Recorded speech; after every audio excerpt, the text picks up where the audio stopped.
जय भीम, जय भारत, जय संविधान, जय मंडल, जय जोहार, जय जवान, जय किसान, जय विज्ञान, जय लोकतंत्र। अंत में लोकतंत्र पे हम लोग इसलिए बात कर रहे हैं क्योंकि मैंने जो आपको सबसे शुरू में कहा, लोकतंत्र ही इस देश में सबसे बड़ा मंदिर है, सत्ता ही सबसे बड़ी शक्ति है। अब उसके लिए कोई प्रार्थना करता है, कोई दुआ करता है, कोई अरदास करता है और कुछ लोग मेहनत करते हैं, पॉलिसी बनाते हैं दुआ प्रार्थना अरदास के साथ साथ, और पूरी मेहनत से वो अपने आंदोलन को कामयाब करने के लिए संघर्ष करते हैं।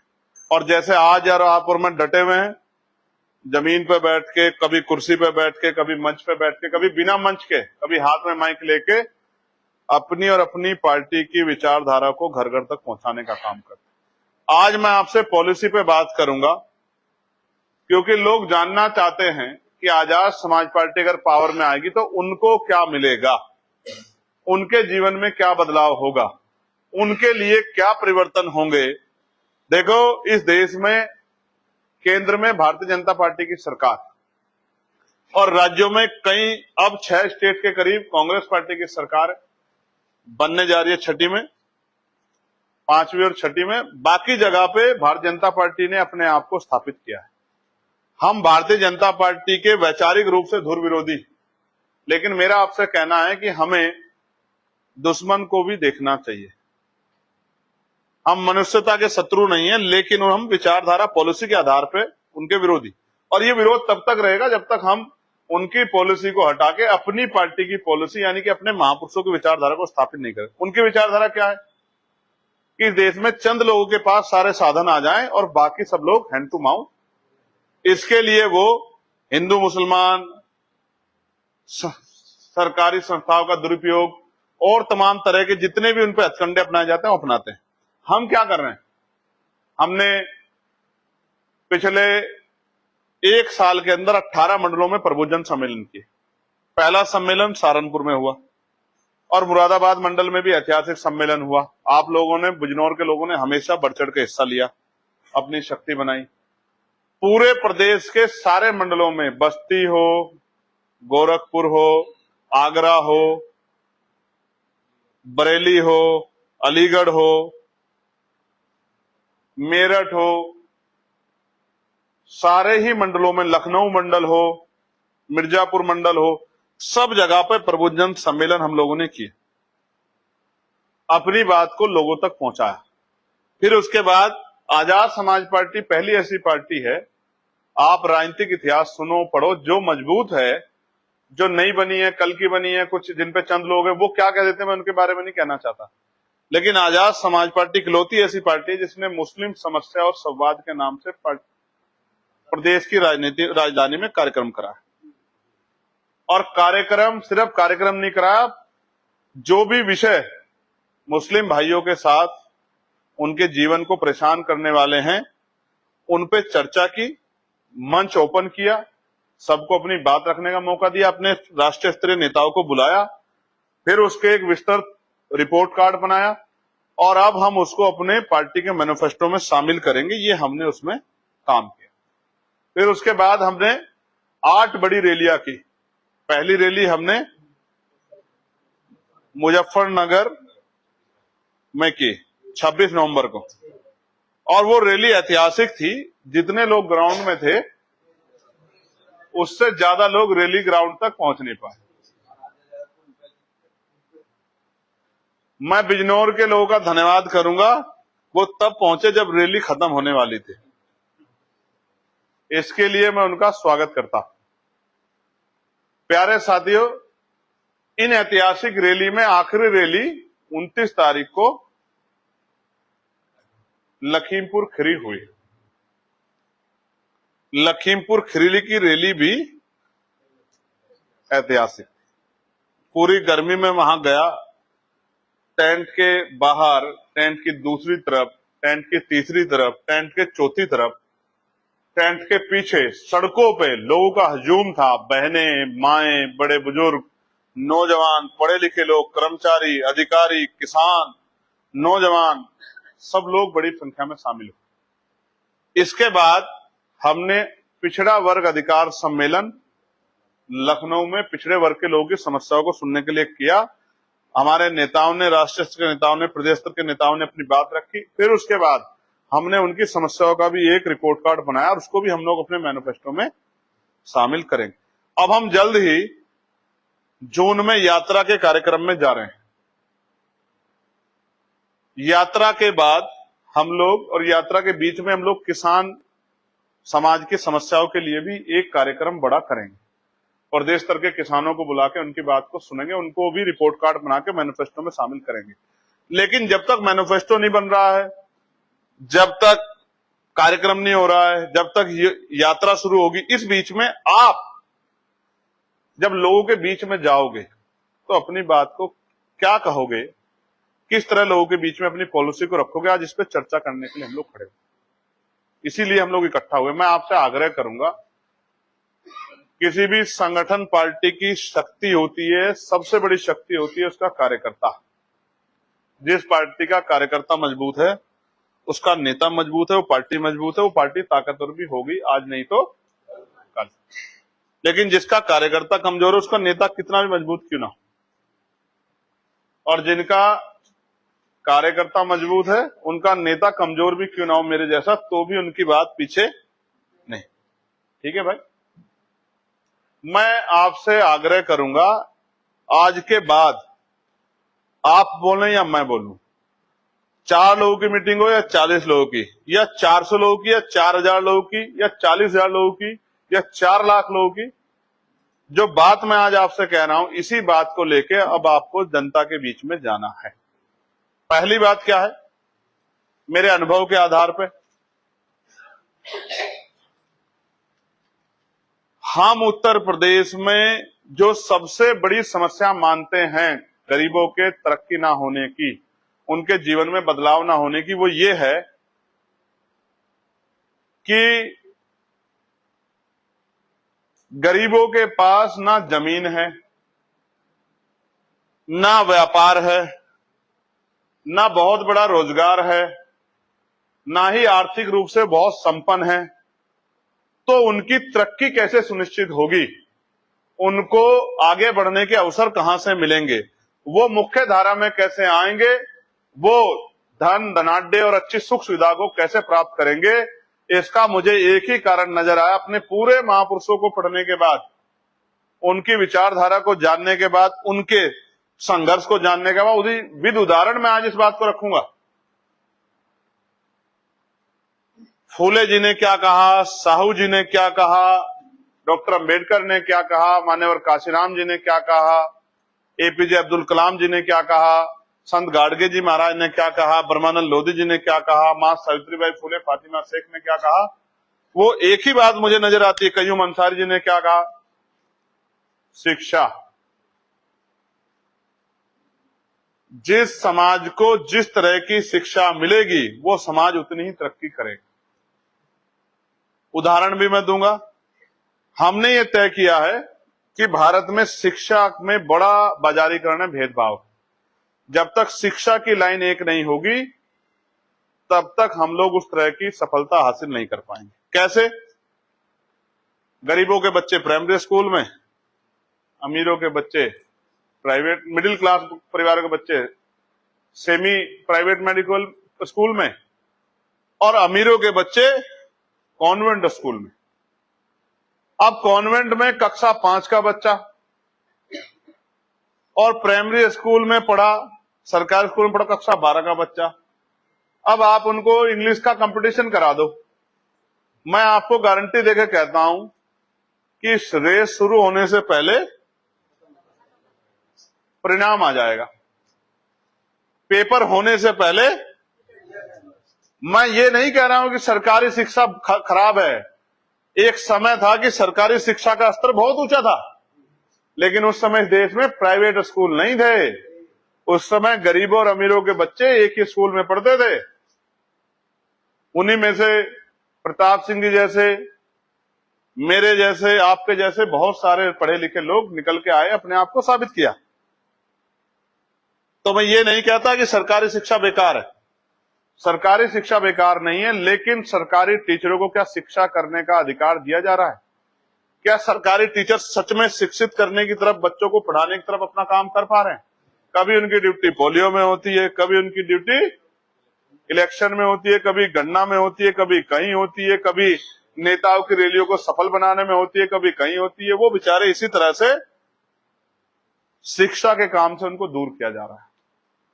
तो हमने तय किया है कि जिस परिवर्तन की बात हम कर रहे हैं, जिस तरह बीजेपी कह रही है कि हमें इस देश को हिंदू राष्ट्र बनाना है, ये करना है, वो करना है, उन्होंने अपने मैनिफेस्टो तय किए, अपने लक्ष्य तय किए। आजाद समाज पार्टी ने भी तय किया है, चाहे हमें सफलता 20 साल बाद मिले,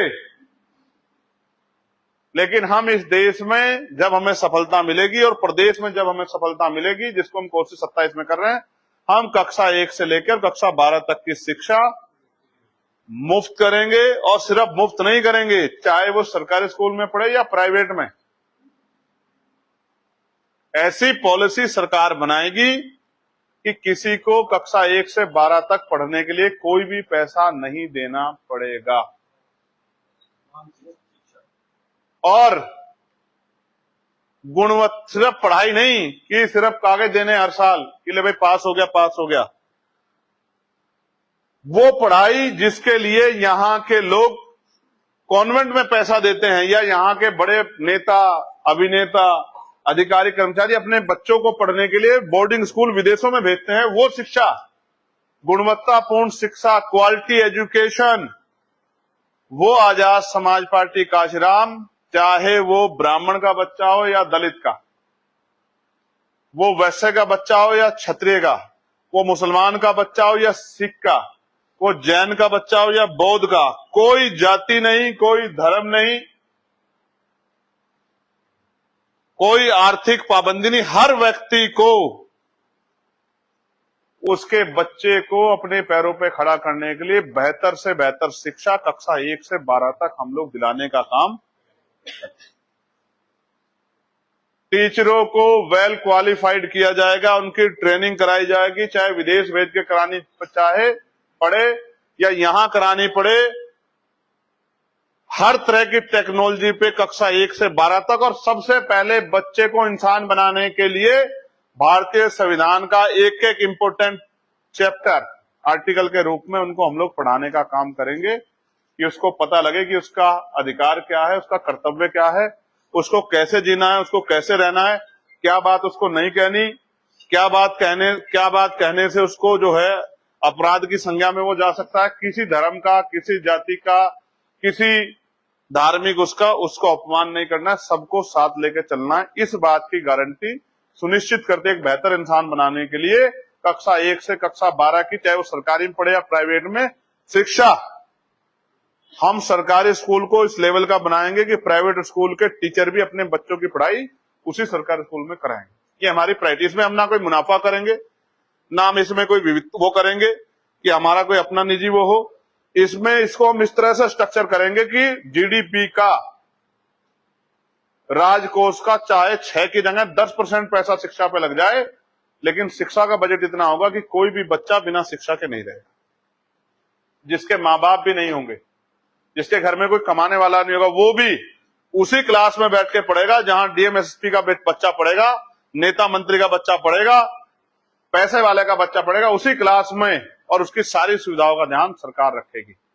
और अध्यापकों को ना गन्ना में लगाया जाएगा, ना पोलियो में लगाया जाएगा, ना इलेक्शन में लगाया जाएगा, ना काउंटिंग में लगाया, किसी चीज में अध्यापक को लगाया। उसका एक ही काम है, उसका एक ही धर्म है, सुबह स्कूल जाएगा और शाम तक, जब तक का स्कूल चलेगा, स्कूल में बच्चों को पढ़ाएगा और व्यायाम कराएगा, खेल कूद कराएगा। उसके बाद वो फ्री होगा और फिर जाके घर में अपने बच्चों के साथ अपना जीवन बिताएगा। जो समयबद्ध कार्यक्रम है उसी कार्यक्रम में शिक्षा दी जाए। समझ आ गया आपको? कोई ऐसा जिसको समझ नहीं आया? एक बात। दूसरी बात, मैंने अपने जीवन में अपने सबसे प्रिय साथी मेरे पिता को खोया। किस वजह से? उनको कैंसर हुआ, इलाज नहीं करा पाया, पैसे नहीं थे, ऑपरेशन नहीं हुआ, कोई संबंध नहीं थे उस तरह के, कोई इस तरह की पावर नहीं थी। इस वजह से मैं अपने पिता का बेहतर इलाज नहीं करा। और मैंने अपने जीवन में देखा है कितने लोगों को सड़क पे मरते, एक्सीडेंट में, अस्पताल के बाहर बहनों को परसों पीड़ा होते, बीमारी होते, एम्स जैसे हॉस्पिटलों में 6 महीने का समय टेस्ट के लिए, टेस्टों की वजह से टेस्ट करवाने के लिए लोगों को बड़े बड़े लैबों में उनकी जेब कटते, दवाई डॉक्टर बाहर से लिख देता है, वहां कमीशन से दवाई आ जाती है। इस तरह की परेशानियों से पीड़ित होते मैंने अपनी आंखों से देखा है। कितने लोग हैं जिनके लिए मैं लिखता हूं लेटर कि इनका इलाज मुफ्त करा दो, इनको इनके इलाज की व्यवस्था करा दो। कितने लोग हैं, कितने लोगों के लिए अस्पतालों में फोन करता हूं इनको भर्ती करा दो, इमरजेंसी है, वेंटिलेटर चाहिए, ऑक्सीजन चाहिए। और मैंने कोरोना काल में ऑक्सीजन से मरते लोगों को देखा, वेंटिलेटर के बिना लोगों को मरते देखा, क्योंकि मैं जमीन पे हूं, मुझे सब पता है, मैं सबसे जुड़ा हुआ हूं।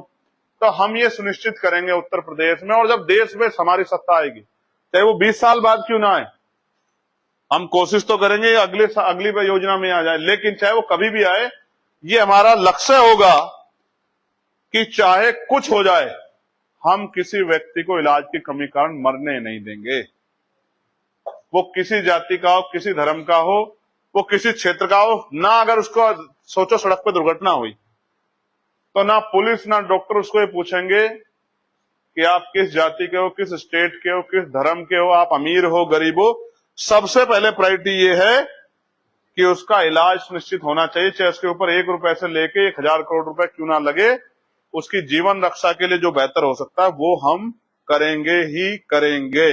मैं फिर कह रहा हूं, हम किसी को इलाज की कमी के कारण मरने नहीं देंगे। उसको दवाई अस्पताल से मिलेगी, उसका ट्रीटमेंट अस्पताल में होगा, अस्पताल में सारी सुविधाएं होंगी। वो सरकारी में इलाज कराए या प्राइवेट में इलाज कराए, उसकी जेब नहीं कटेगी, उसको कोई पैसा नहीं चुकाना पड़ेगा, और किसी टेस्ट के लिए उसको 1 पैसा किसी को बाहर नहीं देना पड़ेगा। सारे टेस्ट सरकार मशीनें अवेलेबल कराएगी। और मैं फिर कह रहा हूं, चाहे राजकोष का 10% जीडीपी का पैसा सरकार का हमें हेल्थ पे लगाना पड़े, लेकिन हमारे लिए लोगों की जीवन रक्षा इंपोर्टेंट है। चाहे वो दलित हो, क्षत्रिय हो, वैश्य हो, ब्राह्मण हो, मुसलमान हो, सिख हो, जैन हो, बौद्ध हो, ईसाई हो, यहूदी हो, कोई हो, चाहे हमारे राज्य की ये पॉलिसी रहेगी कि हम उसके इलाज की सुनिश्चित व्यवस्था करेंगे। ठीक है, समझ आई बात आपको? तीसरी बात, रोटी कपड़ा मकान कोई विषय है ही नहीं। लगभग सब लोगों पे ये व्यवस्था है, 90% लोगों पे, 99.5% लोगों पे ये व्यवस्था हो चुकी है। जो पैदा हुआ है वो अपने लिए रोटी की कपड़े की व्यवस्था कर लेता है, जबकि भारतीय संविधान रोटी कपड़ा मकान की गारंटी हर व्यक्ति के लिए देता है, क्योंकि संविधान गरिमापूर्ण जीवन की बात करता है। तो ये गरिमापूर्ण जीवन का सबसे निचला तंत्र है। इसलिए हम ये सुनिश्चित करेंगे कि सब लोगों की सुरक्षा हो,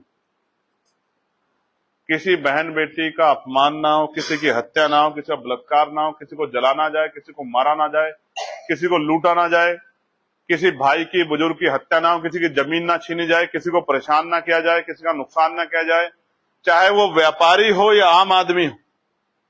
हम ये सुनिश्चित करेंगे, वो अमीर हो या गरीब हो, हर व्यक्ति की सुरक्षा हमारा अधिकार है। अगर कोई बहुत ताकतवर आदमी किसी गरीब को ये समझेगा कि ये कमजोर है, मैं इसको नुकसान पहुंचा दूंगा, तो मैं गारंटी दे कहता हूं वो ताकतवर आदमी अपने लिए कोई अलग बंदोबस्त कर ले। जब राजकाज आजाद समाज पार्टी के पास होगा, उसकी ये मुराद कभी पूरी नहीं होगी। हर व्यक्ति की रक्षा सुरक्षा सुनिश्चित करेंगे हम लोग। और अगर कहीं अपराध होगा तो बिना जाति बिना धर्म देखे इतनी कठोर कार्रवाई करवाएंगे। एक दिन अगर हत्या करने वाले को 1 महीने या 2 महीने 3 महीने के अंदर फांसी हो गई, हत्या करने की हिम्मत नहीं उठा पाया कोई बदमाश। महिलाओं के रेप करने वालों को अगर एक अपराधी को 2-3-4 महीने में सजा होगी फांसी की, मैं आपको लिख के देता हूं, किसी बच्ची को वो रात को 12 बजे भी घूमी, किसी गुंडे की हिम्मत नहीं होगी वो आंख उठा के देख ले। दहेज में जो लोग हत्या करते हैं उनको जिन्होंने वास्तविकता में दहेज के आधार पर हत्या की है, अगर उनपे एक परिवार पे सख्त कार्रवाई होगी, आजीवन कारावास होगी, तो मैं गारंटी देता हूं कोई किसी बच्ची को दहेज के नाम पे पीड़ा नहीं देगा। लेकिन होगा तभी जब सरकार इस नीति को लागू करेगी और ये सुनिश्चित करेगी कि इतने समय में कानून बना के न्याय होना ही चाहिए। मैं ये कहता हूं, एक भी निर्दोष पे जिस तरह अभी हो रहा है ना, क्या किसी को पकड़ो, किसी के गोली मारो, किसी को जेल भेजो, किसी से 60,000 रुपए ले लो, किसी से बैटरी ले लो, किसी से एसी ले लो, ये लूट मचाई किसी भी कीमत पे नहीं होगी। आप मेरी बात को नोट कर लो। और सुरक्षा के साथ धार्मिक स्वतंत्रता। मुझे नहीं पता कि आप मेरी बात सहमत होंगे नहीं होंगे, लेकिन मेरा मानना है कि राज्य किसका है? अच्छा बताओ, राज्य किसका है? जोर से बताओ, किसका है राज्य? देश किसका है? राज्य की संपत्ति किसकी है? देश की संपत्ति किसकी है? तो क्या तो सबको कानून के अनुरूप उनके धार्मिक मान्यताओं को पूरा करने का अधिकार मिलेगा? क्या तो सड़क सबके लिए खुलेगी, या फिर किसी के लिए भी? क्या तो सभी धर्मों को धार्मिक आजादी उनकी मान्यताओं के अनुसार मिलेगी कि वो अपने धार्मिक उत्सव का आयोजन इस तरह कर सके जिससे कानून व्यवस्था बाधित ना हो, अनुशासन में धैर्यपूर्ण?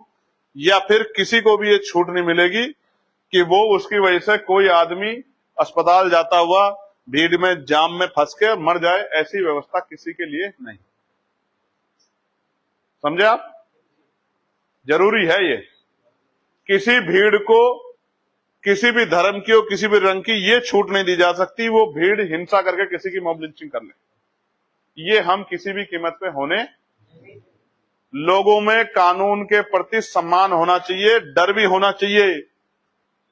समझे? ये डर होना ही चाहिए कि मैं बचूंगा नहीं अपराध करने के बाद। अगर अपराधी में डर नहीं गया तो फिर अपराध बढ़ेंगे ही बढ़ेंगे। इसलिए किसी की मस्जिद को, किसी के मंदिर को, किसी के गुरुद्वारे को, किसी के खानका को, किसी के कब्रिस्तान, किसी के शमशान को कोई माफिया कब्जा नहीं कर पाएगा, कोई किसी को नुकसान नहीं पहुंचा पाएगा। मैं इस बात का आपको विश्वास दिलाता हूं, आपको भी ये विश्वास जाके दिलाना है। समझे? कानून सबके लिए समान है।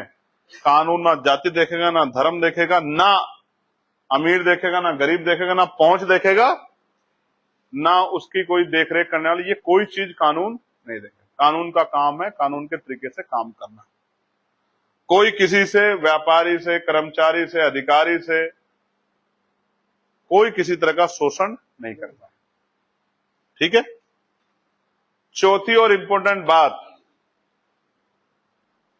हम रोजगार के लिए नई नई पॉलिसियां विस्तार करेंगे। आज हम पे पढ़े लिखे लोग कमी नहीं है।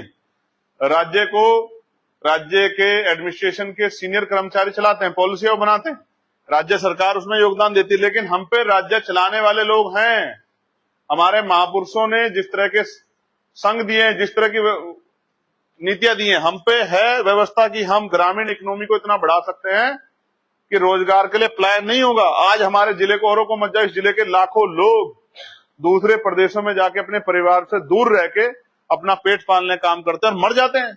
उनकी लाशें आती है, वो लोग नहीं आते हमारे बीच, उनकी लाशें आती है। पूरे प्रदेश का यही हाल है, पूरे प्रदेश का।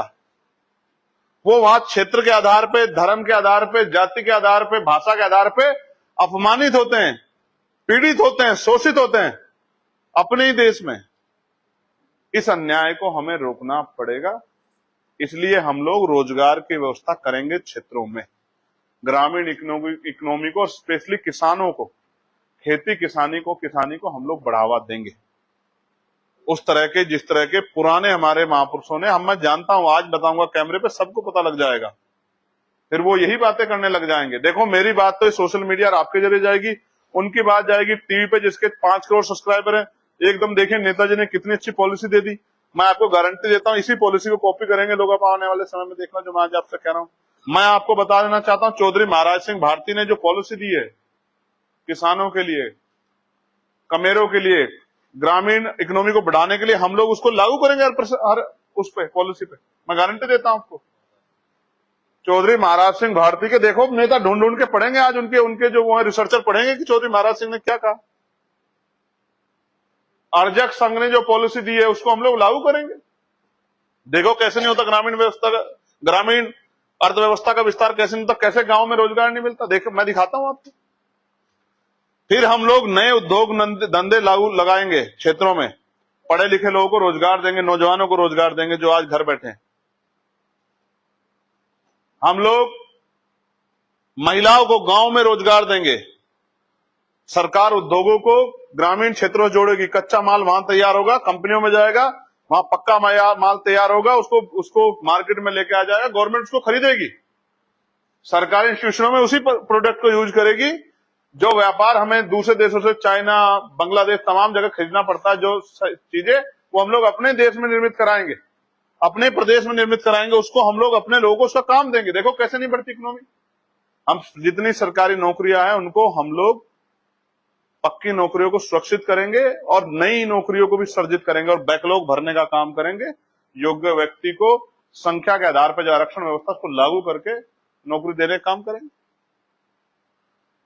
सिर्फ एजुकेशन में नहीं, हम लोग टेक्निकल एजुकेशन में भी ये व्यवस्था लागू करेंगे 12वीं के बाद, कि टेक्निकल एजुकेशन में भी हम गरीब परिवारों का हाथ पकड़ के उनको आगे बढ़ाने का काम करेंगे और 0 फीस पे एडमिशन कराने का काम करेंगे। इस बात को मैं भूल गया था बताते हुए। 0 फीस पे हम लोग जो हैं टेक्निकल एजुकेशन दिलाने का काम करेंगे और प्रैक्टिकल, थ्योरेटिकल के साथ प्रैक्टिकल जो है ट्रेनिंग करा के लोगों के हाथ में दस्तकारी पैदा करेंगे, लोगों के हाथ में शक्ति पैदा करेंगे। दुनिया में उनकी डिमांड बढ़ जाएगी। दुनिया में किसान का बच्चा फराटेदार अंग्रेजी बोलेगा, फराटेदार अंग्रेजी। कक्षा 5 का बच्चा, कक्षा 7 का बच्चा। इस तरह की व्यवस्था, इस तरह की शिक्षा नीति और रोजगार नीति हम लोग लागू करेंगे जिससे सब लोगों को रोजगार मिले।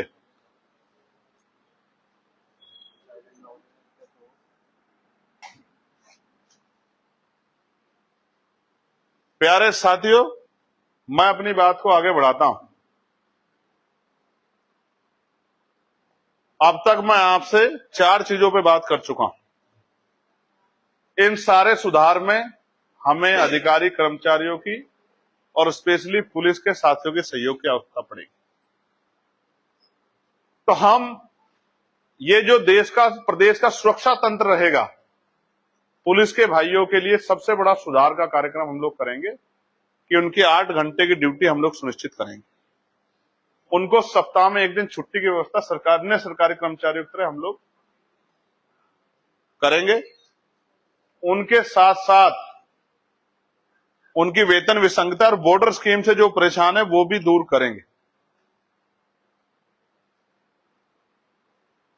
उनके लिए हम एक नए बोर्ड का गठन करेंगे जो उनके बच्चों की शिक्षा, या सरकारी कर्मचारी जितने भी उनके बच्चों की शिक्षा ट्रांसफर पॉलिसी से बाधित ना हो, उसके लिए हम एक नए बोर्ड का गठन करेंगे।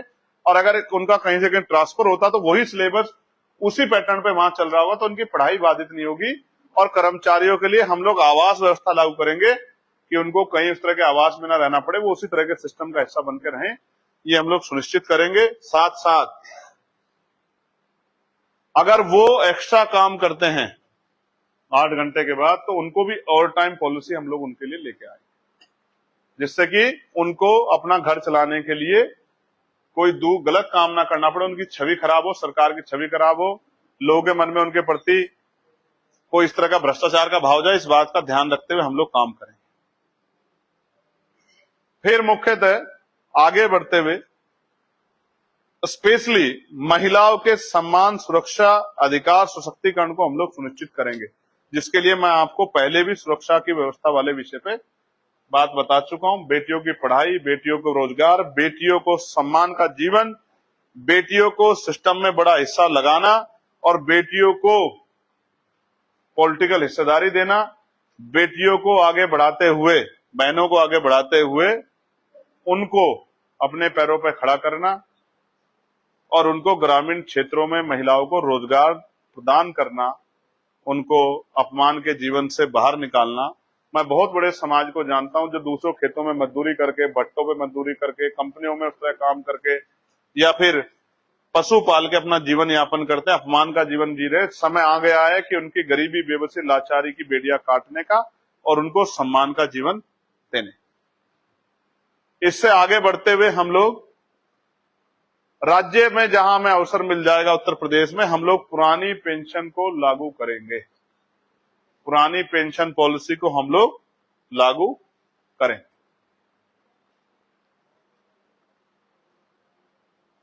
हम लोग पुरानी पेंशन के साथ साथ SC, ST, OBC के कर्मचारियों को प्रमोशन में रिजर्वेशन का लाभ देंगे।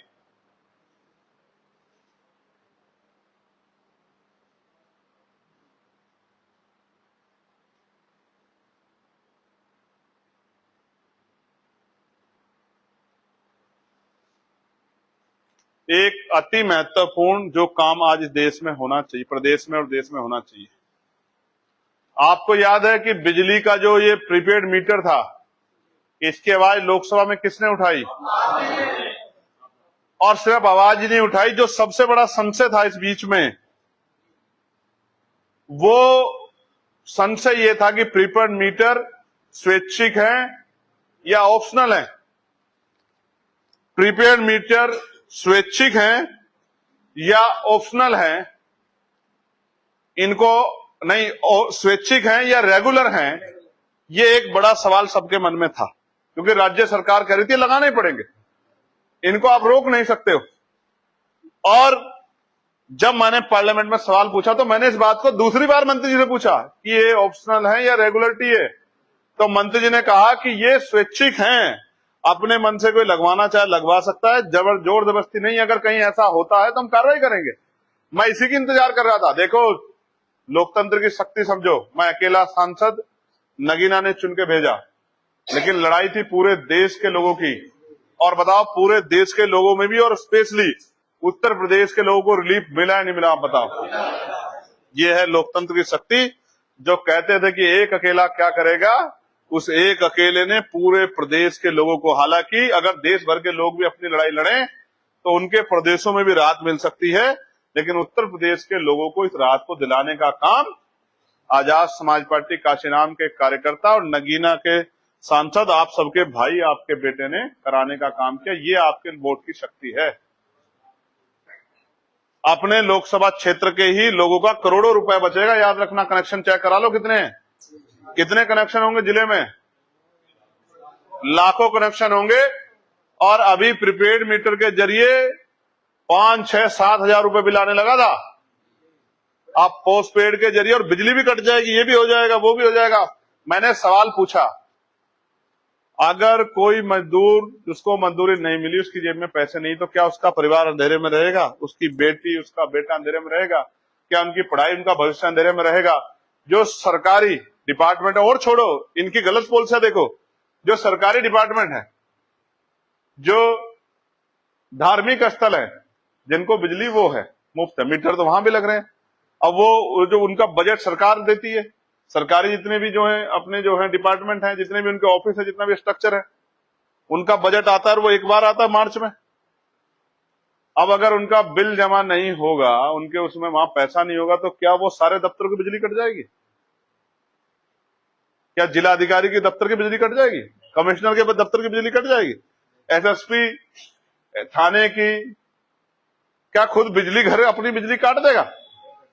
आप समझो, लोगों की जेब कैसे लूटी जाए, लोगों से टैक्स कैसे वसूला जाए, पूरा एक ही काम है सरकार का। ऐसे टैक्स लगाओ, इस तरह के टैक्स लगाओ कि जनता गिर जाए, पड़ जाए, धर्मपाल जी के पास पहुंच जाए, इस बात की व्यवस्था करो। जहां धर्मपाल जी पहुंच गए थे वहां पहुंच जाए, इस तरह की व्यवस्था करने का काम जो है सरकार ने किया है। इसलिए बिजली का ये जो प्रीपेड मीटर का जाल है, इसको प्राइवेट सेक्टर में सौंप के जिस तरह लोग जेब काटे, मैं आपको विश्वास दिलाता हूं, अब से 10-15 साल पहले जो 400, 500, 700 रुपए का बिल आता था, वही पॉलिसी आजाद समाज पार्टी उत्तर प्रदेश में लेके आएगी। आप मेरी बात को याद रखो। 10 गुना पैसा जो नुकसान हो रहा था, वो पैसा बचेगा गरीबों का, किसानों का बचेगा, व्यापारियों को बचेगा। इस बात की व्यवस्था सुनिश्चित आजाद समाज पार्टी करेगी। फिर उसके बाद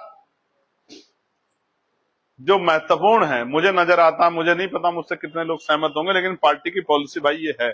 अब पार्टी ने पॉलिसी बना ली, अब बना ली है तो आप देख लो, इसका पालन भी कराना है कि शराबबंदी उत्तर प्रदेश में हम लोग लागू करेंगे। अब जिनकी तालियां नहीं बज रही है, मैं उनको इस तरह मान सकता हूं कि कहीं ना कहीं उनको इसमें अपना हित नजर आ रहा है, लेकिन मुझे इसमें उनका बहुत सारा हित नजर आ रहा है। मैं आपको बताता हूं, मैं ग्रामीण क्षेत्र से आया हूं, गांव से, और एक मिडिल क्लास परिवार से निकला हूं। मेरे पिताजी टीचर थे। एक गरीब परिवार जब अभाव में रहता है तो अपनी मुसीबतों को छिपाने के लिए और अपने दर्द को करने के लिए, या अपनी जो मेहनत जी तोड़ करता है उसको, उससे थोड़ा आराम के लिए शराब का सहारा, नशे का सहारा लेता है।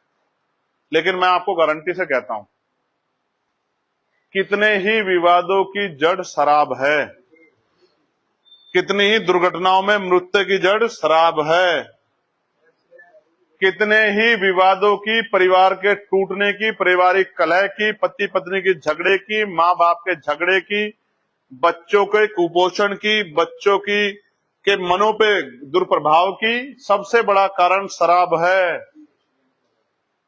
बचपन में ही पिता माँ को पीट रहा है, बाप बेटे को पीट रहा है, बेटा शराब पी के माँ बाप के सामने आमना सामना, ऐसी कुव्यवस्था जो ठेकेदार बनते हैं समाज सुधार के, उनको नहीं नजर आती, मुझे नजर आती। मुझे लगता है कि अगर शराबबंदी होगी तो कितने ऐसे झगड़े हैं कि वो झगड़े खत्म हो जाएंगे। और सबसे बड़ी बात यह है, निरोगी काया, महापुरुषों ने कहा है कि निरोगी काया सबसे बड़ा पूंजी है, सबसे बड़ी पूंजी है, सबसे बड़ी शक्ति है। तो भाई, मुझे जितने लोग यहां बैठे, एक आदमी बता दो कि शराब आपके शरीर को निरोगी बनाती है या बीमार बनाती है? निरोगी बनाती है, रोगी बनाती है? तो भाई, मैं बहुत जिम्मेदारी से इस बात को कह रहा हूं, आप मेरी बात पर गौर करो, मेरी बात पर ध्यान दो, आपके और आपके बच्चों के लिए। और मैं एक कड़वी बात आपको कहना चाहता हूं, जो लोग शराब का सेवन करते हैं, दुनिया में लोग शराब का सेवन करते हैं, अमीर लोग शराब का सेवन करते हैं तो उसको फैशन कहा जाता है। गरीब लोग शराब का सेवन करते हैं, उसको शराबी कहा जाता है।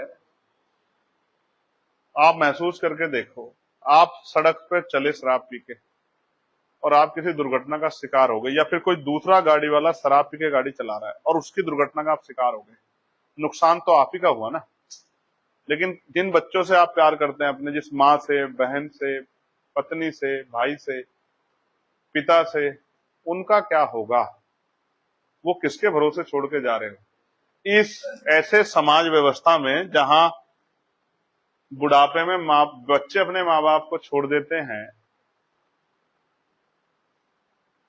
मरने के लिए, वहां आप ये सोचते हैं कि कोई भाई अपने दूसरे भाई के परिवार का ख्याल रख पाएगा? आप एक बार आकलन करके देखो, अगर उसके बाद आपको लगे कि 90% चीजें आप ही के नुकसान की हैं, तो फिर आप अपने मन पे काबू करना। शराबबंदी से बड़ा उपाय हो सकता था कि लोग छोड़ें, लेकिन ये भी एक कड़वी सच्चाई है कि जब ना होगा, ना रहेगा बांस, ना बजेगी, जब शराब होगी नहीं तो फिर पियोगे कहां से? तो टीके वीके, इस तरह के इलाज करा दूंगा मैं 1-2 साल तक, आप लोग फिर ठीक हो जाएंगे सब। दुनिया में कोई चीज ऐसी थोड़ी जिसको छोड़ा नहीं जा सकता, सब चीज छोड़ जाए। आप ये महसूस करके देखो, आप अपने पिता से प्रेम, कितने लोग अपने पिता से प्रेम करते हैं? कितने लोग हैं जो अपनी माँ से प्रेम करते हैं? कितने लोग हैं जो अपनी बहनों से प्रेम करते हैं? कितने ऐसे लोग हैं जो शादीशुदा अपने बच्चों से प्रेम करते हैं? लेकिन कभी कभी उनको भी छोड़ना पड़ता है ना। 2-3 दिन रो पीट के छोड़ देते हैं ना, छोड़ते नहीं छोड़ते हैं? मैं थोड़ा ही चाहता था मेरे पिता चले जाए, छोड़ा मैंने, जब वो चले गए। तो हिम्मत तो जुटानी पड़ेगी, छुट तो हर चीज चाहेंगे, कोई ऐसी चीज नहीं जो ना छूटे। ठीक है, तो हम लोग शराबबंदी लागू करेंगे, ये बात मैं आपको बता रहा हूं बहुत जिम्मेदारी से। आपको अच्छी लगे या ना लगे, मुझे ऐसा लगता है समाज सुधार में ये बड़ा कदम है। हम लोग अति पिछड़ी जातियों को, जो व्यवस्था से बहुत दूर रही, आज आवश्यकता है उनको आगे बढ़ाने के लिए। अति पिछड़ी जातियों को हम लोग उत्तर प्रदेश में अतिरिक्त 15% आरक्षण 27% से बढ़ाकर देंगे। मेरा ऐसा मानना है कि 27% तो मिलता है उनको संवैधानिक रूप से, लेकिन बहुत सारी जातियां ऐसी हैं जो पीछे छूट गई हैं, उनको मुख्य धारा में लाने के लिए पाल है, प्रजापति है, कश्यप है, निषाद है, विश्वकर्मा है, सैन है, जोगी है, ऐसी बहुत सारी जातियां हैं जिनका नेतृत्व नहीं, जिनका एक आईएएस आपको मुश्किल से मिलेगा, एक आईपीएस मुश्किल से मिलेगा, जिनका एक एसडीएम आपको मुश्किल से मिलेगा, एक सीओ आपका मुश्किल से मिलेगा।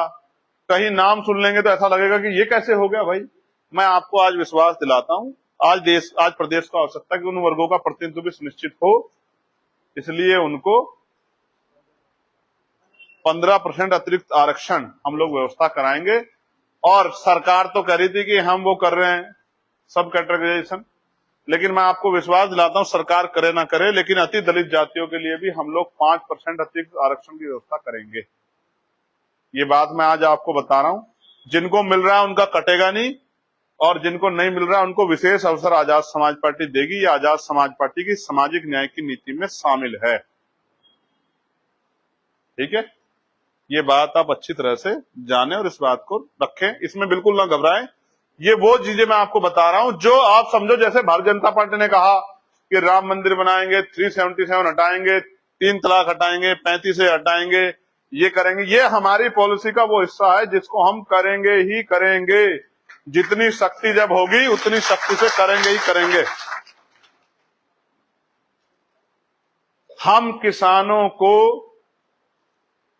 उनकी हर फसल पे एमएसपी की गारंटी देंगे। मैंने कहा था कि रोजगार का एक विषय चौधरी महाराज सिंह भारती जी का फॉर्मूला, हम हर कीमत पे किसानों के इस पीड़ा को हरेंगे, चाहे गन्ने का मूल्य हो या उनकी कोई भी ऐसी फसल हो।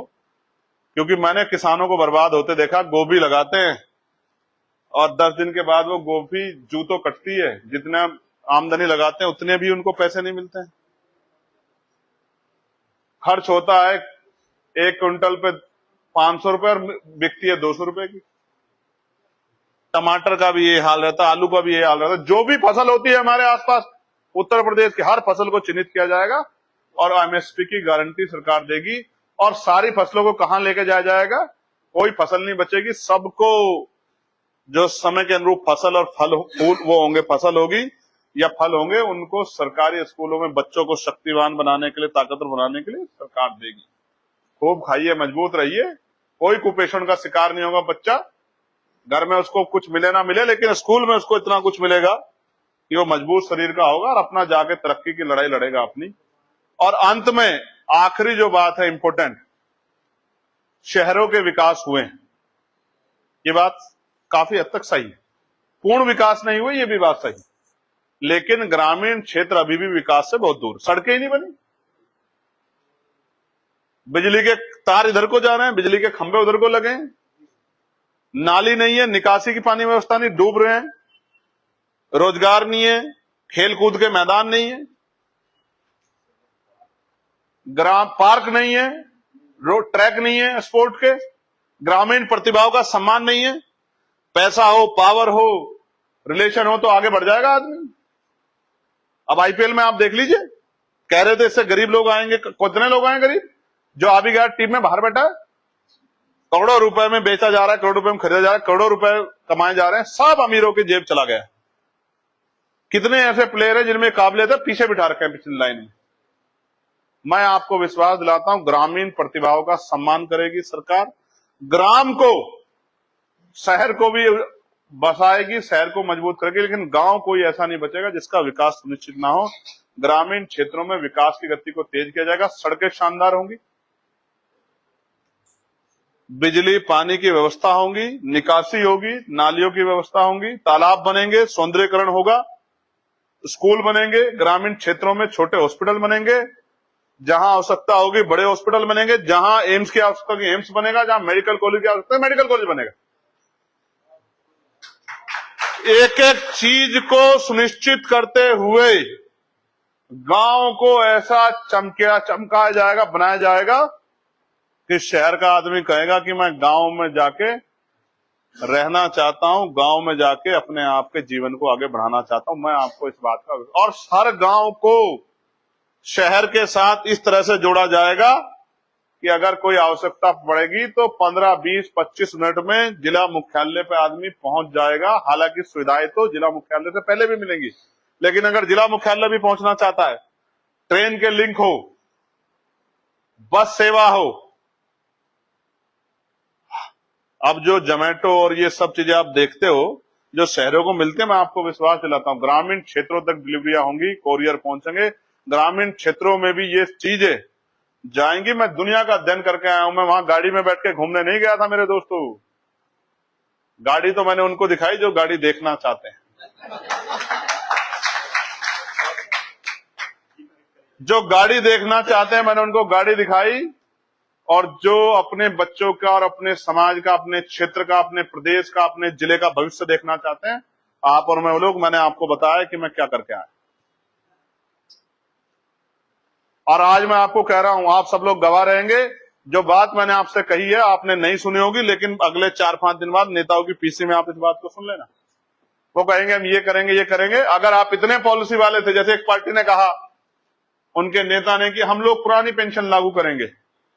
अभी परसों के अखबार मैंने पढ़ा, और मैं आपको बताना चाहता हूं कि उस पुरानी पेंशन कब खत्म हुई साथियों? 2003 से, 4 से, 3 में खत्म हुई, 4 को कनेक्ट किया गया, 5 से बिल्कुल खत्म हो गई।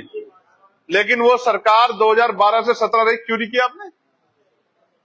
क्यों नहीं की 5 साल आपने? प्रमुख पूर्ण बहुमत की सरकार थी, क्यों नहीं किया आपने?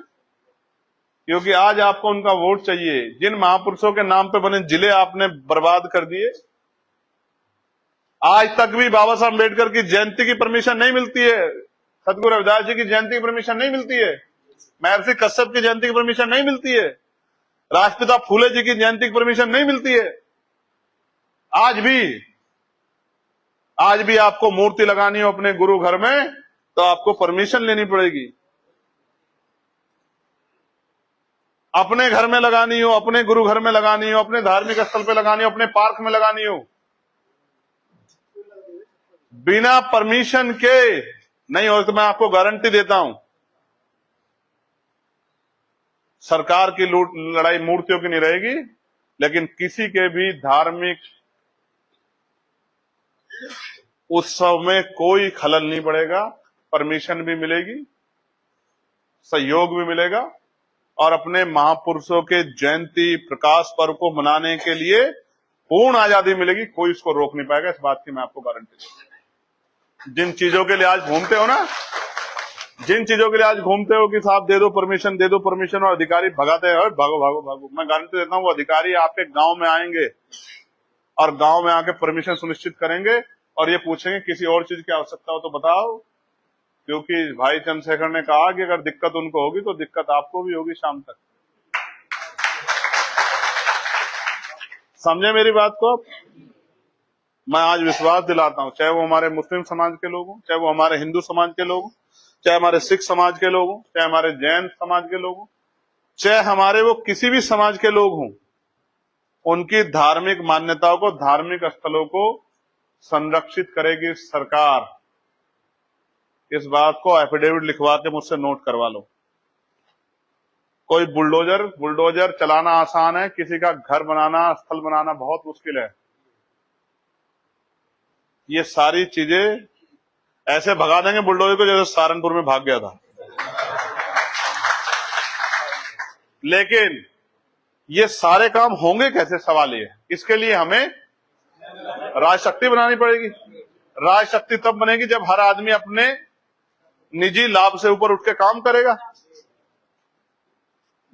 निजी लाभ से उठ के ऊपर काम करने के लिए फिर आपको त्याग समर्पण करना पड़ेगा, संघर्ष करना पड़ेगा, मेहनत करनी पड़ेगी, अपने छोटे छोटे लालच छोड़ने पड़ेंगे, अपने भाइयों का ख्याल रखना, तभी तो ये बात होगी ना। उसके लिए आपको मुझे मेहनत करनी पड़ेगी।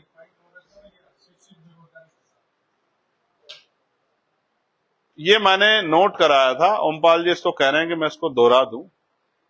मैं ये कह रहा हूं जो अब तक मैंने कहा है वही आप उसी को जाके गांव गांव तक, मैं कह रहा हूं एफिडेविट देगी सरकार इस बात का। क्या देगी? एफिडेविट की सरकार ये करेगी। ऐसे नहीं कि मुंह से बोल दे कुछ भी कि आय दोगुनी करेंगे और 500 रुपए महीना देते हैं और 6,000 रुपए कहते, 6,000 रुपए सम्मान निधि। ये नहीं बताते कि 12 महीने से जब उसको डिवाइड करेंगे तो 500 रुपए मिलते हैं। महिलाओं को पेंशन कहते हैं कि हम 6,000 रुपए देते, 3,000 रुपए। ये नहीं बताते कि वो 3,000 रुपए 6 महीने के हैं, सालाना के हैं, महीने में क्या मिलता। जूता नहीं आता, पानी की बोतल 20 रुपए की आती है, 10 रुपए की, 20 रुपए की, 15 रुपए की, एक महीने के लिए साफ पानी नहीं। मैं आपको गारंटी देता हूं, आज मुझसे मत कहलवाओ, मैं बहुत जिम्मेदार से कह रहा हूं, पीने के लिए साफ पानी नहीं है हमारे लोगों को। नलकों से जहर निकल रहा है, टंकियों के हालात खराब हैं। जल नल योजना की बात करते हैं, मैं आपको गारंटी दूंगा, फिल्टर से बेहतर पानी अगर नहीं पिलाया उत्तर प्रदेश के हर गांव को, तो आप मुझसे अगले एक साल में सवाल कर दें। उत्तर प्रदेश के हर गांव तक, आखिरी घर तक, वो चोटी पे होगा या वो नीचे होगा जमीन में, उस तक साफ पानी पहुंचाएगी सरकार पॉलिसी बना के। ऐसा साफ पानी जिसे पी के वो डकार लेके कहेगा कि भाई मैं पहली बार ऐसा महसूस कर रहा हूं। मैंने देखा है देश को, मैंने उड़ीसा भी देखा है, मैंने छत्तीसगढ़ भी देखा है, मैंने बिहार भी देखा है, मैंने ऐसे लोग भी देखे हैं जो अपना जीवन चलाने के लिए चूहे खाते हैं। मैंने ऐसे लोग भी देखे हैं जो अपना जीवन तालाब से, और दूर मत जाइए, हमारे यहाँ वन गुजर है बेट में ऊपर, वो पानी इकट्ठा करते हैं, उनके बच्चे उसको गिलासों से भरते हैं, उस पानी को जाकर पीते हैं। कि जानवर जो जिंदगी देके बैठे, हम लोग नहीं समझ पाए। हम राजनीति नहीं कर रहे, हम राजनीति का शिकार हो रहे हैं। पैसे वाले लोगों ने राजनीति पर अवैध कब्जा कर लिया है, उन्होंने राजनीति को अपनी जेब में रख लिया। नेताओं की चौकटों के आगे अधिकारी कर्मचारी मजबूर हो गए, अधिकारी अच्छा काम करना चाहे तो कर नहीं पा रहे, पूरे सिस्टम को हाईजैक कर लिया। गरीबों के हितैषी बनने वाले लोग, गरीबों के लिए एक पॉलिसी उनके पास नहीं। मैं पूछना चाहता हूं, ये पॉलिसी जो इसकी बात मैं आज कर रहा हूं, ये सरकारें 10 साल पहले क्यों नहीं लागू की, 20 साल पहले क्यों नहीं लागू की? आज देश बदल नहीं जाता क्या? भाजपा कहती थी हमें एक मौका दे दो, तीसरी योजना में बैठे। कांग्रेस ने इतने लंबे समय राज किया और कोई ऐसी सरकार नहीं है, कांग्रेस है, समाजवादी है, बीएसपी, जो सरकारों में ना रही। बताओ कितनी हालतें बदली है दलितों, पिछड़ों, मुसलमानों के। आप अपने दिल से पूछ के देख, आप मेहनत करना छोड़ के बताओ सरकारों के भरोसे क्या बदला आपके जीवन में। और मैं आपको गारंटी देता हूं, एक अवसर के बाद अवसर उत्तर प्रदेश में होगा और धड़कन पूरे देश के नेताओं की रुक जाएगी। मेरी बात का आप पर्चा भर देना जाके, लोग सिंबल को वोट दे देंगे। आप 90 सीट पे प्रचार करने मत जाना, आप बहुमत में आके खड़े होंगे। बात पॉलिसी की है। कुछ लोग चुनाव लड़ेंगे, कुछ लोग नहीं लड़ेंगे, लेकिन लाभ जनता को मिलना है तो आपको जनता के बीच जाना है। शिक्षित बेरोजगारों को जब तक रोजगार नहीं मिलेगा, पार्टी सरकार भत्ता देगी, जो अपने पैरों पे खड़े रहे। भत्ता देगी सरकार, ठीक है, ये बात की सुनिश्चितता हम लोग करते हैं। मैं आपसे आग्रह करूंगा, आप सब लोग पार्टी के प्रमुख चेहरे हैं, आप सब लोग जब यहां से लौटे तो कमर कसें। अगर आप इस जुर्म जाति अत्याचार की जिंदगी से, देखो, इससे तकलीफ महसूस करते हैं या पीड़ित, अगर आप व्यवस्था को बदलना चाहते हैं तो फिर किसी और मसीहा की इंतजार मत करो, किसी ईश्वर की इंतजार मत करो, किसी पीर पैगंबर की इंतजार मत करो। उसने ये ताकत आपको दी है, उसने शक्ति आपको दी है, उसने आपको पैदा कर दिया, भेज दिया है। अब आपके अंदर क्षमता होनी चाहिए कि आप काम करो। मैं आपको बहुत जिम्मेदारी से कह रहा हूं, मेरी बात पे गौर करो। ये लड़ाई जीतनी है तो आपको मुझे संघर्ष करना ही पड़ेगा, हम पे इसके अलावा कोई रास्ता नहीं। और जब तक हम लोकतंत्र में भाईचारा बना के 50.1% पे नहीं पहुंचेंगे, हम लोग कामयाब नहीं। और जिस तरह वोट काटी गई हैं, जिस तरह के हालात है, ये हमारे सामने हैं। और जिस तरह बंगाल का चुनाव हुआ है, ये आपने मैंने सबने रिजल्ट में देख लिया। क्या हम अपने यहां बंगाल का होने का इंतजार कर रहे हैं? तो फिर हमें समझना पड़ेगा कि हमें हर एक आदमी को साथ लेके चलना है, उसके सम्मान का ख्याल रखना है। समझे आप? मैं आपसे बात इसलिए कह रहा हूं क्योंकि हमारी जो पार्टी का परिवार है, चेहरा है, नेतृत्व है, वो आप लोग। आप यहां अभी 90 की संख्या के करीब लोग हैं और इस जिले में गांव कितने हैं? 1123। एक महीने में मेरी बात जिले के हर गांव में होगी। 2068 गांव है, तो भी एक महीने के अंदर ही अगर आप करने की ठान लोगे तो ये बात अगर आप अपने लोगों के हालात ही बदलना चाहते तो मैं कुछ कर नहीं सकता। अगर आप बदलना चाहते हैं तो फिर हम लोग मेहनत करें, सब लोग मिलके, और अपनी बात को पहुंचाएं, लोगों के अंदर विश्वास पैदा करें। और देखो, नगीना से पूरा प्रदेश नहीं तैयार किया था, इसलिए मैं यहां से थोड़ा सा भागदौड़ करता रहता हूं, यात्रा कर रहा हूं, सब चीजें। मैं नगीना के लोगों को वचन दे कहता हूं, आप जब जाओगे मीटिंग में कहना, जिस दिन 2022 का चुनाव खत्म होगा, 27 का, नगीना मेरी प्रायोरिटी पर रहेगा। मैं नगीना से एक दिन बाहर जाने के लिए नहीं सोचूंगा। आप समझे? जो आज उन्होंने मुझे ताकत दी है, उससे मैं सड़क बनवा सकता हूं, बिजली का खंभा लगवा सकता हूं, बिजली दिलवा सकता हूं, उनकी पीड़ाओं के लिए अधिकार बात कर सकता हूं, लेकिन ये उनके लिए पर्याप्त नहीं है। जिस तरह की ताकत वो चाहते हैं, जिस तरह का सम्मान वो चाहते हैं, ये उनके लिए पर्याप्त नहीं है। अगर पर्याप्त हो तो बताओ। उतनी निधि विधायक के पास, उतनी सांसद के पास, वो एक विधानसभा में लोग उसे कह रहे हैं काम नहीं किया, आप पे तो 5 विधानसभा है। इसलिए मैंने इस बात को समझा, मैं आपसे भी वो करूंगा, किसी भी कार्यकर्ता की वजह से पार्टी के स्वाभिमान सम्मान पे कोई सवाल ना खड़ा हो, इस बात का ध्यान भी हमें। पार्टी की छवि पे कोई इस तरह का लेन देन, कोई इस तरह का, उस तरह की कोई चीज, किसी के जाति के धर्म के आधार पर अपमान, इस तरह की कोई चीज आप ना करें जिसका नुकसान भविष्य में पार्टी को उठाना पड़े। ठीक है? आपने मुझे सुना। देखो, अगर आप लोगों ने मेहनत की तो शक्ति बनेगी, शक्ति बनेगी तो सबके तरने में हम सब भी लोग तर जाएंगे। ठीक है? और अगर आपने मेहनत नहीं की तो शक्ति नहीं बनेगी। तो जो शक्ति नहीं बनेगी, वो आप ये महसूस करके देखो, एक एक सीट की आवश्यकता पड़ रही थी, नहीं पड़ रही थी उसको, और 2 बार राज्यपाल ने हटा दिया, भेजा नहीं भेजा वापस। एक एक सीट महत्वपूर्ण है, आप मेरी बात को याद रखना। आपकी एक एक वोट निर्धारण करेगी। एक वोट से आ रहा है बंगाल में एक सांसद, एक विधायक।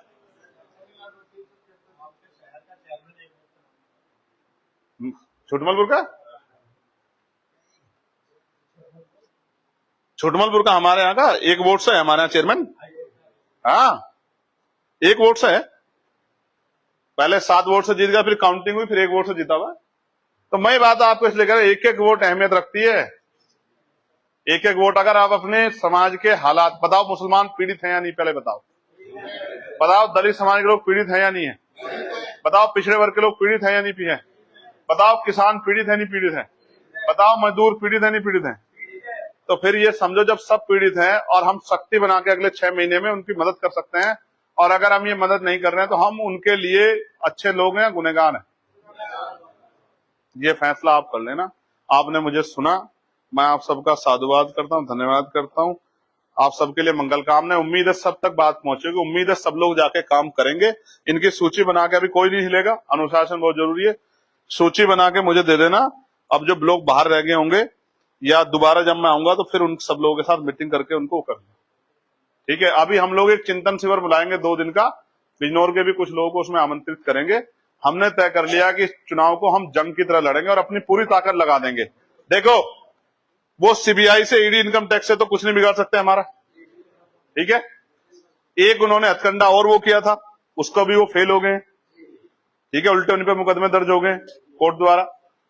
अब वो और चोटी का जोर लगा ले, जो उनको करना है वो मुझे फांसी चढ़ा दे, मुझे किलो से गूंद दे, मुझे वो क्या नाम है उनका, ये जो हमारे क्रिश्चियन लोग धर्म, ईसा मसीह जी की तरह मुझे सूली पे चढ़ा दे, मेरे हाथों में कील ठोक दे, मेरे पैरों में कील ठोक दे, वो मेरा कुछ भी कर ले, मैं पीछे नहीं हटूंगा अगर आप मेरे साथ खड़े हैं। मैं आपको फिर ये बात कह रहा हूं, वो मुझे मेरे मांस का टुकड़ा टुकड़ा भी अलग कर देंगे तो भी मैं उनके खिलाफ लड़ता रहूंगा, आपके लिए लड़ता रहूंगा। फैसला आपको करना है, मेरी बात को आप याद रखना। मैं एक ही बार मरूंगा, बार बार नहीं मरूंगा। याद रखना मेरी बात को। चाहे आपको भी याद है हजरत पैगंबर मोहम्मद साहब, उनको अगर आप पढ़ेंगे सुनेंगे, वो एक समय ऐसा था कि वो अपने लोगों से भी, अपने लोग भी उन पर आरोप लगा रहे थे, उनसे भी लड़ रहे थे और उनको विरोधी से भी लड़ना पड़ रहा था। मैं ऐसी सिचुएशन में आज खड़ा। ठीक है? लेकिन ना वो पीछे हटे, ना मैं पीछे हटूंगा। ये बात मैं आपको बता, ना बाबा साहब पीछे हटे, ना मान्यवर काशीराम साहब पीछे हटे। वो जब लड़ रहे थे बाबा साहब यहां जाके गोलमेज में, तो भारत का अखबार उनको अपमानजनक शब्दों का प्रयोग करा था, लेकिन वो हटे नहीं। उन्होंने अपने राष्ट्र के प्रति भक्ति को भी, और अपने लोगों के प्रति उनकी शक्ति को भी, दोनों को जो है सुनिश्चित किया।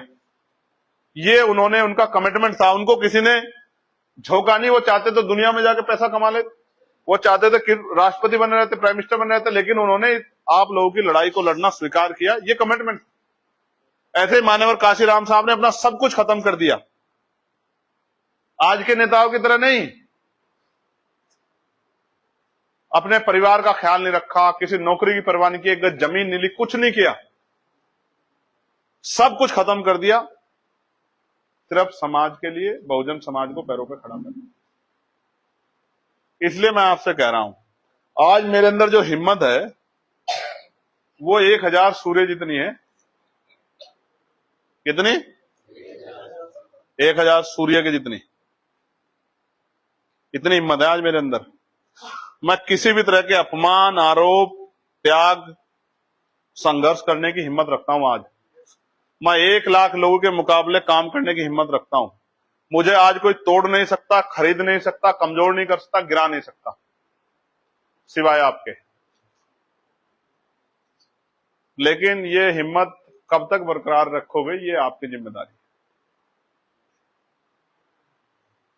अगर कोई गाड़ी चलानी है, कोई भी गाड़ी जो आपके पास है, तो वो गाड़ी तेल नहीं लेके आएगी, वो गाड़ी मोबाइल नहीं लाएगी, वो गाड़ी खुद में हवा नहीं भरेगी। ये सारी व्यवस्था मालिकों को करनी पड़ेगी। लोकतंत्र में आप मालिक हो। राजमिस्त्री आपने घर देखे होंगे बनते हुए। राजमिस्त्री रेत नहीं लेके आता, बजरी नहीं लेके आता, ईंट सरिया नहीं लेके आता, सीमेंट नहीं लेके आता, ये सब मालिक लाके देता है। राजमिस्त्री फिर खड़ा हो गए, समझे नहीं समझे? ये सारी चीज की व्यवस्था समाज को करनी पड़ेगी, जिस चीज की जरूरत पड़ेगी। अब एक ऑफिस वहां बना रहे हैं शहर में, जिला कार्यालय, देखे आए हम लोग उसे जाके। मैं धन्यवाद करूंगा जिन्होंने हमें रहने के लिए घर दिए, मैं उनका एहसानमंद रहूंगा हमेशा। लेकिन एक ऑफिस हम लोग बिजनौर में बना रहे हैं इस वजह से कि जिले को वहां से काम किया जा सके। आज हम पे जिला कार्यालय नहीं है। बताओ कौन सी पार्टी है जिस पे जिला कार्यालय नहीं है? सब पे, हम पे नहीं है ना। लेकिन इसको हमारे लोगों ने सोचा यार हमारा जिला कार्यालय होना चाहिए। तो जैसे आपने सोचा कि भाई मेरे घर में ये कहां चीज की कमी है, तो फिर प्रयास क्या किया आपने? आप मुझसे इंप्रेस हैं, मुझसे प्यार करते हैं, लेकिन अगर मेरे साथ कंधे से कंधा मिला काम नहीं करे तो सब बेकार है ना। बेकार है नहीं है। आनंद तब आता जब आप मुझसे किसी दिन बुला कहते कि भाई ये जगह है, ये इसकी कीमत है, ये कीमत हमने इकट्ठी कर दी, ये लो, ये कार्यालय काम हम शुरू करा रहे हैं, आपको आके फीता काटना है बस। मजा तब आता कि भाई, मजा तब आता। देखो आपके सहयोग से मैंने ट्रेनिंग सेंटर बनाया। ओमपाल जी वहां गए हैं क्या? मैं समय बुलाऊंगा, मैं आपको कैडर के लिए आमंत्रित करूंगा। काशी भाई वहां गए हैं, गए ना ट्रेनिंग सेंटर। ऐसा ट्रेनिंग सेंटर है, जिस दिन जाके खड़े होंगे तो आपको पता लग जाएगा।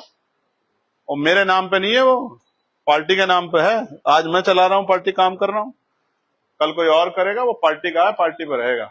आप मेरे त्याग को, समर्पण को नहीं जान सकते, समझे? मुकाबला कैडर का, मुकाबला कैडर से होगा। ऐसा ट्रेनिंग सेंटर बनाया है कि दुश्मन के पैर उखाड़ देगा। याद रखना मेरी बात। कई लोग जाके देख के आए होंगे। कितने लोग गए ट्रेनिंग सेंटर? जो गए हैं वो जानते हैं, जो नहीं गए वो जाके देख सकते हैं। समय पे चले जाना जब वहां ट्रेनिंग कैंप लगेगा। एक और बात,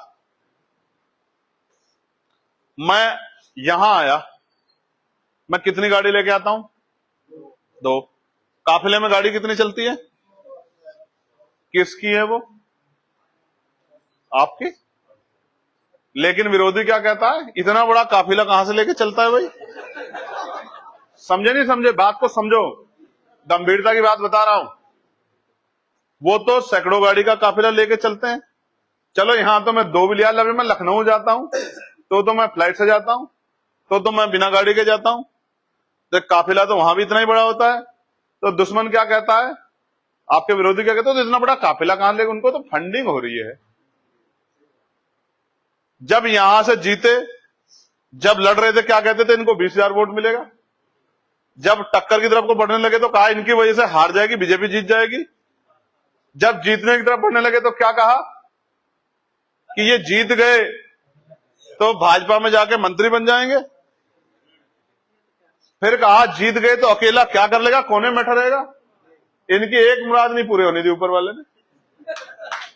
ना हमें 20,000 वोट मिले, ना हमारी वजह से भाजपा जीती, ना अकेला कोने में दिखाई देता, ना हम भाजपा के साथ जाके मंत्री बने। इन पे जितने जोर लगाने हैं, जैसे कोई कह रहा हो तो देखिए साहब, गरीबों का नेता हूं तो गाड़ियों में घूम रहा था, जब उन्होंने गाड़ियां ले रखी इतनी महंगी महंगी, मैं क्या करूं।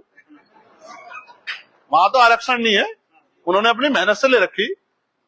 मेरे जाते ही कोई 11 करोड़ की गाड़ी लेकर खड़ा, कोई 9 करोड़ की गाड़ी लेकर खड़ा। एक ने तो लाल कलर की गाड़ी में वीडियो घेरूंगा, दूसरे दिन में एक छोटी गाड़ी में बैठ के चला गया, तो वो परेशान हो गया अपने घर पे बैठ के दूसरे स्टेट में। तो कह रहे भैया उतरेंगे यहां गाड़ी लूंगा, 1.5 करोड़ रुपए गाड़ी ले गया। कह रहा जरा इसका खिड़की खोल के इसमें बैठो। मैंने क्या बात, आपके लिए लेके आया मैं गाड़ी, आप वहां जिस गाड़ी में घूम रहे थे वो मुझे छोटी लगी, तो मैंने कहा मेरा भाई जब तक यहां रहेगा 1.5 करोड़ रुपए की आपके लिए गाड़ी लेके आया, इस गाड़ी में बैठो आप, शीशा खिड़की भी खुद ही खोल रहा, मेरी गाड़ी में बैठो आप। एक मेरा भाई है, उसने 11 करोड़ रुपए की गाड़ी खरीद रखी वहां, वो तभी निकलती जब मैं जाता हूं। आप समझे, वहां आरक्षण नहीं है, उन्होंने अपनी मेहनत से बनाया।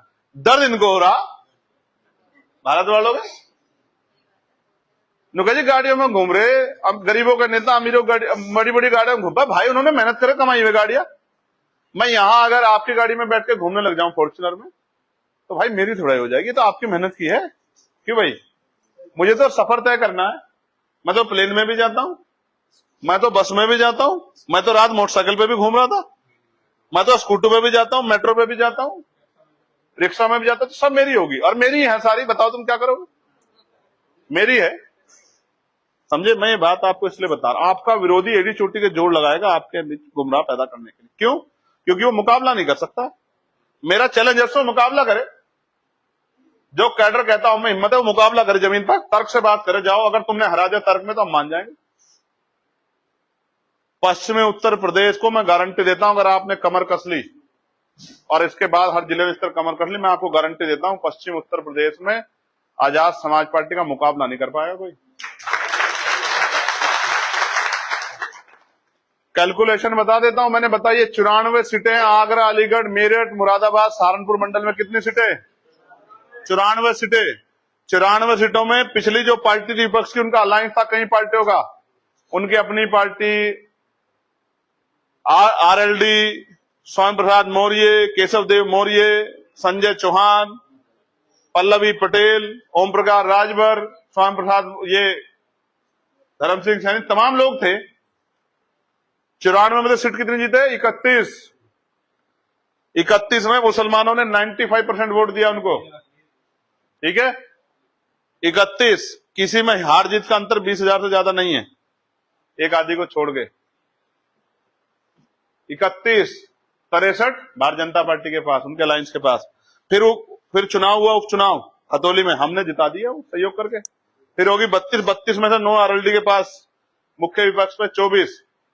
अब जब हम लड़ेंगे दिहाड़ी का आंकड़ा नहीं पार होंगे, जब आप मजबूती से लड़ जाओगे देख लेना, समझे आप।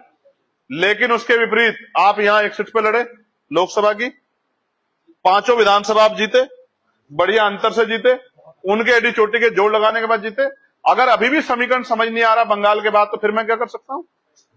दलित, मुसलमान, पिछड़ा, किसान एकजुट होगा, इनको सुबह 10 बजे हरा देंगे भारतीय जनता पार्टी को। लेकिन हराएंगे तभी जब आप लोग मेहनत करोगे। अगर 5 साल आपकी गलती की वजह से, आपकी मेहनत ना करने की वजह से अगर जुल्म हुआ, किसी बहन बेटी पे जुल्म हुआ, उनकी इज्जत लूटी, उनको मारा गया, उनको जलाया गया, उनके घर छीने गए, उन पे बुलडोजर चला, मस्जिदों पे, मदरसों पे, खानकाहों पे अगर उनको तोड़ा गया, निर्दोष लोगों का एनकाउंटर हुआ, अगर किसानों को प्रताड़ित किया गया, उनको खेत छीने गए, उनकी जमीन छीनी गई, उनको फसल के दाम नहीं मिले, मजदूरों को सताया गया, उसके जिम्मेदार आप लोग होंगे। और आप मेहनत नहीं करोगे, याद रखना। आपने मेहनत कर ली, अभी तो एक सांसद है आपका, फिर भी बताओ कौन से जिले की ऐसी लड़ाई जो नहीं लड़ी जाती, लड़ी जाती है, लड़ी जाती है। जिले में आपका सम्मान है नहीं है, बताओ पहले आप। 8 के 8 विधायक जीतेंगे। सरकार अगर नहीं भी उतनी शक्ति मिली तो सरकार, बिना सरकार के सरकार रहोगे आप लोग, याद रखो। समझे न समझे? हमने तो पूरे उत्तर प्रदेश को तैयार कर लिया है। आपने हरदोई की रैली देखी थी? कन्नौज की रैली देखी थी? सब लोग चाहते हैं उत्तर प्रदेश में गरीबों का राज आ जाए। आप अपने आप को मजबूत रखना। आपने मुझे सुना, धन्यवाद। बहनों को भी कह रहा हूं, मेहनत करो, मेहनत करो। 33% रिजर्वेशन जब लागू हो जाएगा, हम तो कहते इसमें कर दो, तो बहनों को भी आगे बढ़ के विधायक बनने का, सांसद बनने का मौका मिलेगा। और बनेगा इसी आधार पे कि मेहनत कौन कितना कर रही है, कौन अपनी बात को समझा पाती है। ऐसे नहीं जो जाके अपनी बात ही ना कह पाए, फिर तो बेकार हो जाएगा। ठीक है, मेहनत करो, मेहनत करो। सबके लिए मंगल कामनाएं। मैं जा रहा हूं, खुश रहो।